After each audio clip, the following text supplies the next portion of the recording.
Sasadili mama papa dili mama papa nini sa sa sa ni da pa magari papa mama papa mama dili da வச்சிருந்தாங்க.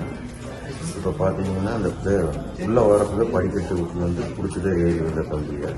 இப்போ ஆக்சுவலாக நடக்கிற மாதிரி இருக்கு, அந்த பேட்டே இல்லாத மாதிரி தெரியுது. பேக் பெயின் அண்ட் நெக் பெயின்காக வந்தேன் நான் இங்கே. இப்போ வந்துட்டு ட்ரீட்மெண்ட் ஜஸ்ட் 2-3 மினிட்ஸ் போச்சு. அது முடிச்சதுக்கப்புறம் பார்த்தா நெக் அப்படியே ரிலீவ் ஆயிடுச்சு. கொஞ்சம் மங்களா தெரிஞ்சு கண்ணு மங்களா தெரிஞ்சு. இப்போ வந்து அவர் ட்ரீட்மெண்ட்க்கு அப்புறம் வந்து கொஞ்சம் பவர் அதிகமாக தெரியுது. ட்ரீட்மெண்ட் ஒரு 5 மினிட்ஸ் கொடுத்தாரு.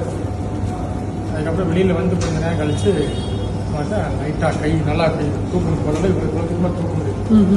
இந்த அளவுக்கு தூக்க முடியுது. ஸ்கின் ப்ராப்ளமே இந்த இச்சஸ் வந்து கொஞ்சம் பரவாயில்ல. மறுத்து போயிருந்தது. நேற்றுலேருந்தே அந்த பிரச்சனை இருந்தது. இப்போ ஜியோட ட்ரீட்மெண்ட்டுக்கு அப்புறமா நார்மலாக இருக்குது எனக்கு. விட்டமின் டிஃபிஷியன்சிக்கும் கொஞ்சம் யூரின் ப்ராப்ளமுக்கும் வந்துடுறேன். எனர்ஜி லெவல்ஸ் வந்து நல்ல டிஃப்ரென்ஸ் தெரியுது. கொஞ்சம் சோர்வடையாமல் கொஞ்சம் ஒர்க் பண்ண எதுவுமே பார்த்தா சீக்கிரம் தெரியாது ஐ விஷன்னு. இப்போது ட்ரீட்மெண்ட்க்கு அப்புறம் கொஞ்சம் அவுட் சைடில் நல்லா தெரிய ஆரம்பிக்குது. ஃப்ரெஷ்ஷப்பில் பிளட்னஸ் இல்லாமல் கொஞ்சம் தெரியுது.